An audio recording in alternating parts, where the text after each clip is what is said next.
फ़र्क ड्रामे में अब आप देखेंगे इर्सा बानो से कहती है मैं दानियाल से शादी करना चाहती हूँ। वहीं बानो इर्सा को समझाती है कि तुम ये सब गलत कर रही हो, क्या कमाल की तरह दानियाल तुम्हें खुश रख पाएगा। इर्सा बानो को कहती है मैं ये सब नहीं जानती, मुझे दौलत से कोई मतलब नहीं, मुझे सिर्फ मोहब्बत चाहिए और वो मोहब्बत मुझे सिर्फ और सिर्फ दानियाल ही दे सकता है। वहीं दानियाल जो कि बहुत ही शातिर लड़का है, वो अपनी चालाकी से आइजल को भी अपने जाल में फंसा चुका है। उधर फरियाल कमाल को हासिल करने के लिए आइजल के साथ मिलकर इर्सा को घर से बाहर निकलवाने के लिए मंसूबे बना रही है। लेकिन कमाल जो इर्सा से बहुत मोहब्बत करता है, पर जब कमाल को पता चलता है कि इर्सा ने उसे धोखा दिया है, वो अंदर से टूट जाता है और कहता है तुमने ऐसा क्यों किया मेरे साथ इर्सा।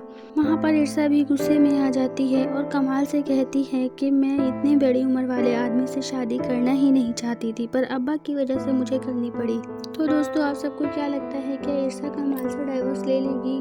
क्या दानियाल की हकीकत इर्सा के सामने आ जाएगी? कमेंट्स करके हमें ज़रूर बताएं। अगर वीडियो अच्छी लगे तो वीडियो को लाइक करें, अगर चैनल पर नए हैं तो चैनल को सब्सक्राइब करना मत भूलिएगा, साथ ही बेल आइकन को भी प्रेस कर दीजिएगा ताकि हमारी हर नई आने वाली वीडियो का नोटिफिकेशन आप तक पहुंच सके। शुक्रिया।